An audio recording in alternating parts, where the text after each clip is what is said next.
Society needs to start understanding that if you wanna fix an issue, you gotta start recognizing what's happening with the youth population, and the only way you can do that is by involving them. Like, there's so much barriers and there's so much things in the system that don't want us to succeed. It's hard. It's hard for us to grow up and see certain things and to deal with certain things, and like they just don't understand the change and the generation gap. Want food, we gotta go get a job, make that money, and then go eat. Sometimes you have to think, do I use this money for food, or do I use this money to buy bus tickets to get to school?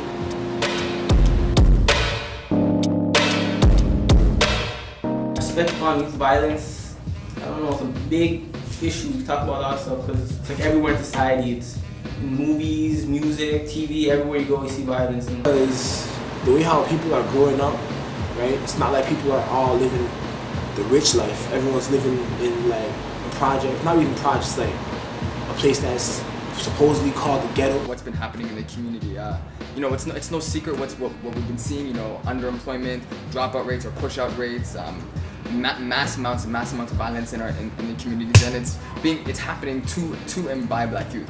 We lose not only the person that's been hurt, but also the person that's done it, and all of their families and all the people that love them and care about them, their friends, their immediate family. Not really a youth issue, but really is an adult issue.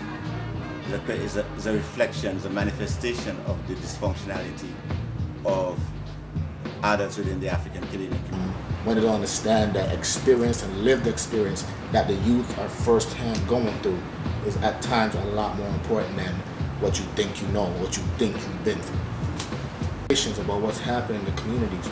But when our youth can't go from one block to the next, then they trap. You know, I guess kind of helped make me what I am today, only because, you know, just because all this, like, everything I've observed and been a part of, like, it was a community where, like, a lot of drama. Days in the government, right? That's mainly it. That's it right there, the government. Because the government, we are now use the term as youth, gang violence is more here, and they're seeing that, and now they're saying, all right, well, now we have another crisis. The youth are out of control, right? If they were paying attention to the youth in the first place, we wouldn't be here. If they had art classes, right, that never cost enough money, we'd be able to go to them. Basketball courts, more basketball courts, like actually good basketball courts that you can play on. I don't like politicians. I feel politicians is what creates it, what creates society what it is today. I think it's a question of the elders in the community ensuring that there's a pathway. It is their job to clear the path. Streets fire tonight.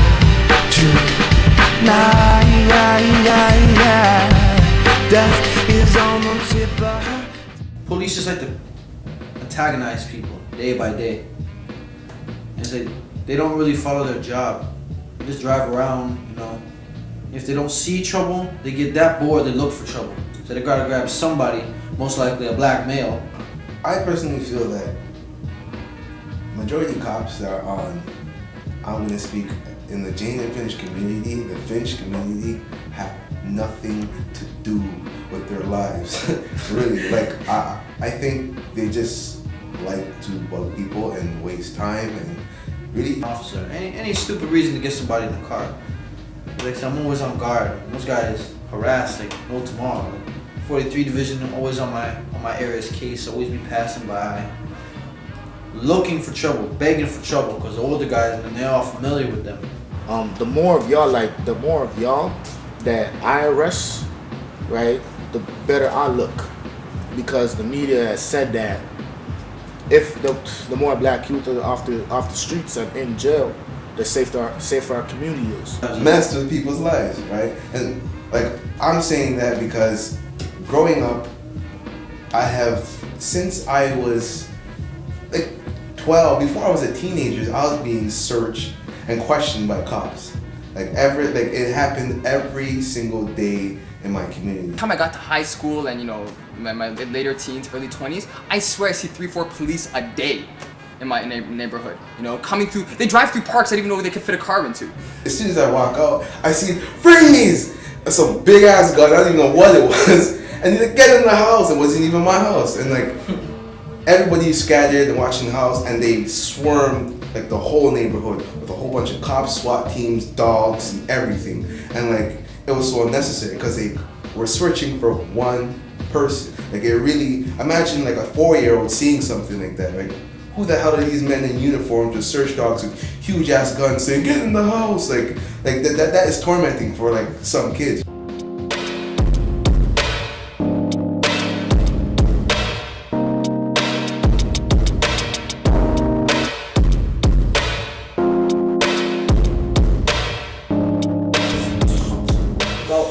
At Bathurst Station, and I stepped off the bus platform to talk to the other people in my group about what they were doing and just to see what was up with them, and then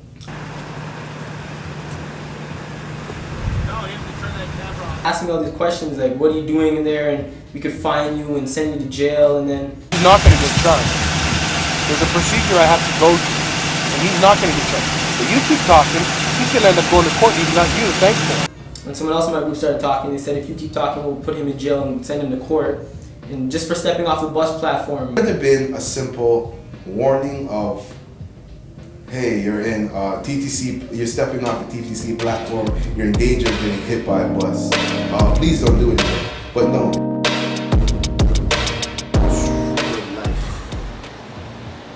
That's a tricky question.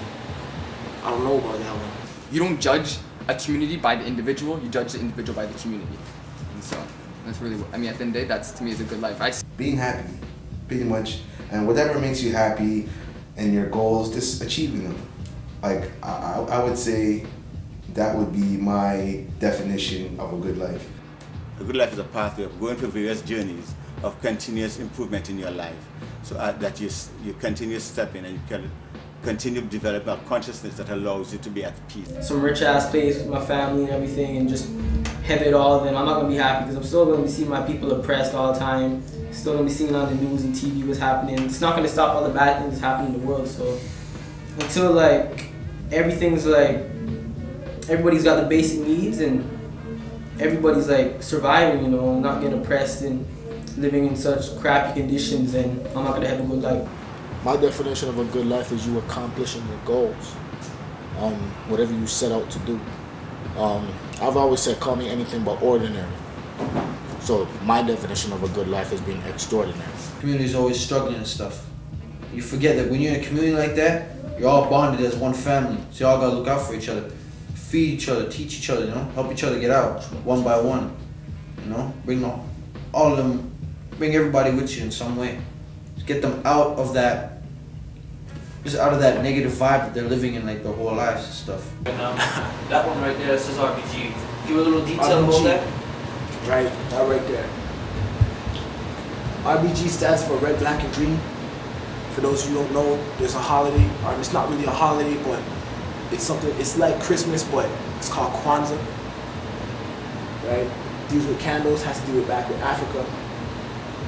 Going outside, from going to the mall, and all those experiences are different because back in the days you probably didn't have malls or like or places like to hang out. Yeah, sorry. It's okay. Huh? They have malls. Of course they have malls, man. What's wrong with you? Your parents? Yeah. That's why they have malls, man. Malls ain't new to us. Malls been around for like over 100 years. I swear to God.